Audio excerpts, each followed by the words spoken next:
Well,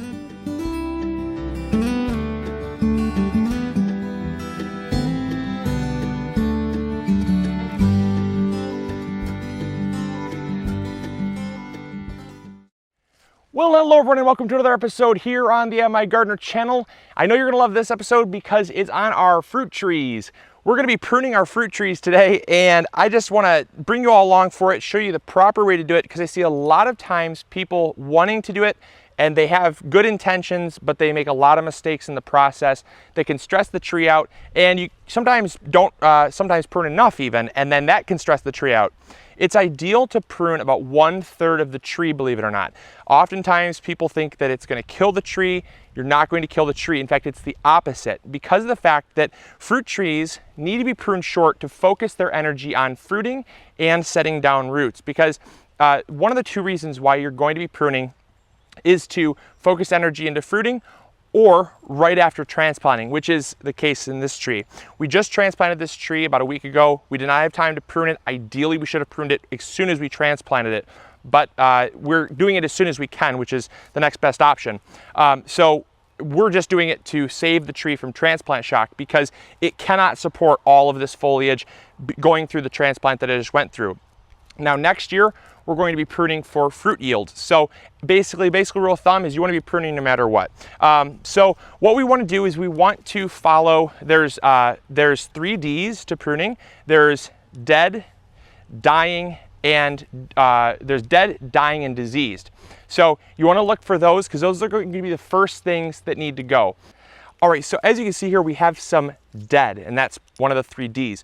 And the reason why the 3 Ds work so well is because we're taking off stuff that the tree is focusing energy on that will not benefit the plant. So dead, dying, and diseased. So as you can see here, dying. We're gonna cut this off just at the tip, and that's going to make sure that, that it's going to not be dying any further up the branch here. Now what we wanna do is, since we got that off, what we wanna do is we wanna make sure that you prune on a 45-degree angle down about three nodes, leafing nodes, from the spot where you cut. So 1, 2, 3. And that's going to make sure that whatever reason that spot was dying, it's now completely cut off, because you don't want any more stuff dying. So we basically isolated it now to all the healthiest parts. Now the next thing we want to do is basically cut for the shape. So let's do that.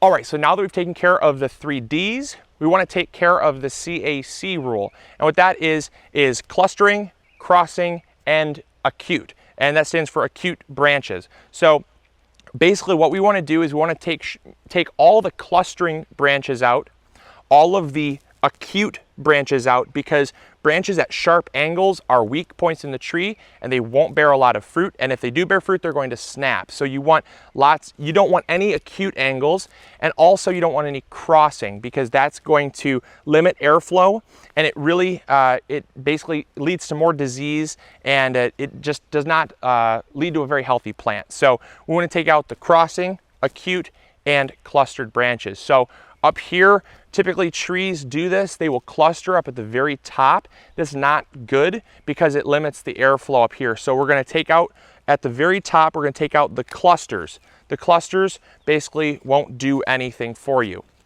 So we're going to take those off. Clustering is not good. Okay, so we've taken the clusters out. Now we want to take out crossing. All right, so you can see this branch here that is crossing with this branch. You don't want any crossing, so we're going to take that out. Now what we've done is taken out the crossing. So now it's important to take out the acute, because what we want is essentially all branches that look like this. I probably would even come out here, low-hanging stuff. That's not really a rule, but basically low-hanging stuff you want off the ground. So we want lateral growth, and none of this acute up stuff here. So stuff at sharp angles, like for instance, this stuff right here, this is at too sharp of an angle. You can see here it's making a Y.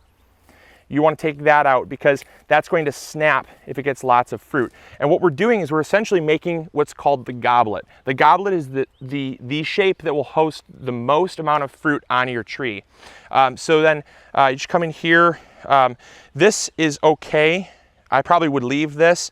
You know what, maybe not. It's just a little too little too acute for my liking. So I'm going to take that out. And what this is showing is you can prune your tree. They're not screaming, they're not crying, they don't have feelings. They're going to thank you for it in the long run. So it's best to do it now. And again, take out about 1/3 of your tree every year, because there will always be branches that you can take out. I'm coming up here, I'm seeing some clustering still up here. I'm going to reduce the clustering by simply taking out that branch right there. So another general rule of thumb is branches facing inward can go, because you want to promote outward lateral growth. Inward growth is going to, again, break that C, which is clustering. They're going to get too clustered in here. So see how these branches are facing in? I'm going to come through here, I'm going to clip those out.